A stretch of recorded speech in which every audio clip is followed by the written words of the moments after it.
ನಮಸ್ಕಾರಗಳನ್ನ ಶ್ರೀ ಮುತ್ತು ಕನ್ನಡ ಮಾಧ್ಯಮ ಮತ್ತು ಪೂರ್ವ ಹಿರಿಯ ಪ್ರಾಥಮಿಕ ಶಾಲೆ ಈ ಶಾಲೆಗೆ ಅವರ ಕಮಿಟಿಯವರು ಬಹಳ ದಿನಗಳಿಂದ ಸುಮಾರು ವರ್ಷಗಳಿಂದ ಬರಬೇಕಂತ ವಿನಂತಿನ ಮಾಡ್ತಾನೆ ಇದ್ರು. ಆದ್ರೆ ನಮಗೆ ಒತ್ತಡ ಕಾರಣದಿಂದ ಬರಲಿಕ್ಕೆ ಆಗಿಲ್ಲ. ಇವತ್ತು ಏರ್ಗಟ್ಟಿ ಮತ್ತು ಕಾರ್ಯಕ್ರಮ ಮುಗಿಸ್ಕೊಂಡು ರಸ್ತೆಗಳನ್ನ ನೋಡಬೇಕಂತ ಸಂದರ್ಭದಲ್ಲಿ ಇದಕ್ಕೂ ಭೇಟಿ ಆಗಬೇಕಂತ ಬಂದಂತ ಒಂದು ಕಾರ್ಯಕ್ರಮ. ಈ ಕಾರ್ಯಕ್ರಮದಲ್ಲಿ ಸಂಸ್ಥೆಯ ಅಧ್ಯಕ್ಷರು, ಅವರೆಲ್ಲ ಸದಸ್ಯರು, ಹಿರಿಯರು ಮತ್ತು ವಿಶೇಷವಾಗಿ ಈ ಶಾಲೆಯನ್ನ ಕಳೆದ ಸುಮಾರು ವರ್ಷಗಳಿಂದ 1 ರಿಂದ 8ವರೆಗೆ ವಿಶೇಷವಾಗಿ ನಡೆಸುವಂತಹ ಶಿಕ್ಷಕರು ಮತ್ತು ಅದಕ್ಕೆ ಪ್ರೋತ್ಸಾಹ ನೀಡುತ್ತಿರುವಂತಹ ಎಲ್ಲ ಅಡಿಗಲ್ ಗ್ರಾಮದ ಎಲ್ಲ ಆತ್ಮೀಯ ಬಂಧುಗಳೇ,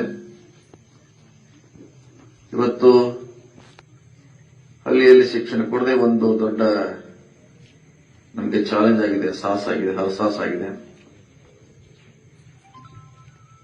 ಯಾಕಂದ್ರೆ ಈ ಖಾಸಗಿ ಶಿಕ್ಷಣ ಸಂಸ್ಥೆಯನ್ನು ನಾವು ಕಲಿಬೇಕಾದ್ರೆ ನಮ್ಮ ಮಕ್ಕಳು ದೂರಿನ ಗೋಕಾಕು, ಬೆಳಗಾವಿಯಲ್ಲಿ ಹೋಗಬೇಕಾಗ್ತದೆ. ಅದರಲ್ಲಿ ಉತ್ಸಾಹಗಳು ಎಲ್ಲ ಊರುಗಳಲ್ಲಿ ಶಿಕ್ಷಣ ಸಂಸ್ಥೆ ಪ್ರಾರಂಭ ಆಗಿದೆ.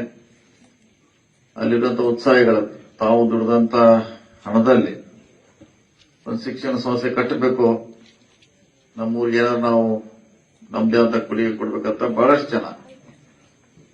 ಅದಕ್ಕೆಲ್ಲರೂ ಹೆಚ್ಚು ಕಮ್ಮಿ 190 ಎಲ್ಲ ಲಾಸೇ ಅದಾವ. ಆಯ್ತನಪ್ಪ, ಏನು ಪ್ರಾಫಿಟ್ ಏನಿಲ್ಲ. 190 ಕೈಲಿಂದ ಹಾಕಿ ನಡೆಸ್ತಾರೆ. ಎಲ್ಲರೂ 10% ಎಲ್ಲರ ಲಾಭದಲ್ಲಿ ಇರಬಹುದು. ಅವರ ಸಾಹಸವನ್ನು ನಾವು ಮೆಚ್ಚಬೇಕು. ಗೊತ್ತಿದೆ ಇದರಿಂದ ನಾವು ದುಡ್ಡು ಕಳ್ಕೋತೀವಿ, ಏನೋ ಲಾಭ ಇಲ್ಲ ಅಂತ ಗೊತ್ತಿದ್ರು ಕೂಡ ನಾವು ಹುಟ್ಟಿದ ಊರಿಗೆ ಏನೋ ಮಾಡಬೇಕಂತ ಹೋಗುವಂತ ಮನಸ್ಸು. ಹೀಗಾಗಿ ಅವರೆಲ್ಲ ಕೂಡಿ, ಅವರೆಲ್ಲ ಫ್ರೆಂಡ್ಸ್ ಕೂಡಿ ಈ ಶಾಲೆಯನ್ನ ಪ್ರಾರಂಭ ಮಾಡಿದ. ಹಿಂದೆ ಕೂಡ ಈಗಾಗಲೇ ಹೊಸ ಕಟ್ಟಡ ಕೂಡ ಕಟ್ತಿದ್ದಾರೆ. ಸೊ ಅದನ್ನು ಬೆಳೆಯಲಿ. 9-10 ಅವಶ್ಯಕತೆ ಇದೆ. PUC ಕೂಡ ಬಹಳಷ್ಟು ಡಿಮಾಂಡ್ ಇದೆ.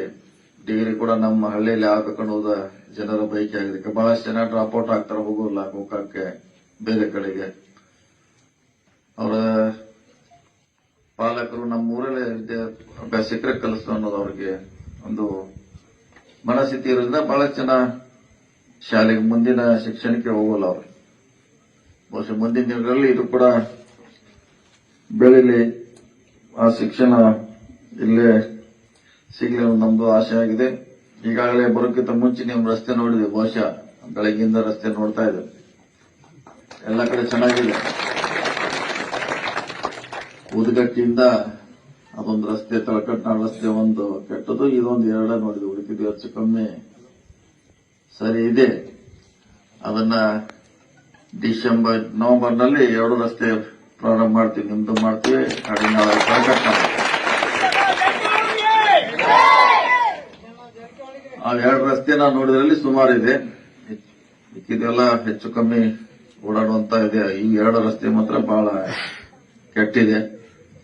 ಬರುತ್ತಿನಲ್ಲಿ ಗಾಡಿಯಲ್ಲಿ ನೋಡಿ ಬರುವ ನವೆಂಬರ್ನಲ್ಲಿ ಪ್ರಾರಂಭ ಮಾಡಿಸ್ತೀವಿ ಅಂತ ಭರವಸೆಯನ್ನ ಕೊಡ್ತೀವಿ. ಜೊತೆಗೆ ಸರ್ಕಾರಿ ಶಾಲೆ ಕೊಠಡಿ ಇಲ್ಲ ಅಂತ ಹೇಳಿದ್ರೆ ಅದನ್ನ ನಮ್ಮ ಇಲಾಖೆಯಿಂದ 2 ಕೊಠಡಿಗಳನ್ನ ನಿಮಗೆ ಕೊಡ್ತೀವಿ, ಕಟ್ಟಿಸಿಕೊಡ್ತೀವಿ ಸರ್ಕಾರಿ ಶಾಲೆ. ಜೊತೆಗೆ ಡೆಸ್ಕ್ ಸಾಮಗ್ರಿಗಳಿದ್ರೆ ನಮ್ಮ ಫೌಂಡೇಶನ್ ಇಂದ ನೋಡ್ತೀವಿ ಯಾವ ಕೊಡ್ಲಿಕ್ಕೆ ಸಾಧ್ಯತೆ. ಡೆಸ್ಕ್ ಇರಬಹುದು, ಕಂಪ್ಯೂಟರ್, ಸ್ಪೋರ್ಟ್ಸ್ ಮಟೀರಿಯಲ್, ಇದನ್ನು ನಮ್ಮ ಫೌಂಡೇಶನ್ ಇಂದ ಕೊಡ್ಲಿಕ್ಕೆ ಪ್ರಯತ್ನ ಮಾಡ್ತೀವಿ. ಸರ್ಕಾರಿ ಶಾಲೆಗೆ ಮಾತ್ರ ನಮ್ಮ ಇಲಾಖೆಯಿಂದ ಕಟ್ಟಡ ಕಟ್ಟಿಸಿಕೊಡ್ತೀವಿ. ಇಷ್ಟು ಮಾತ್ರ ಒಂದು ಸರ್ಕಾರಿ ಶಾಲೆ, ರಸ್ತೆ ಮತ್ತು ನಮ್ಮ ಫೌಂಡೇಶನ್ ವತಿಯಿಂದ ಏನು ಕೊಡ್ಲಿಕ್ಕೆ ಸಾಧ್ಯತೆ ನಿಮ್ಮ ಮುತ್ತು ಶಿಕ್ಷಣ ಸಂಸ್ಥೆ.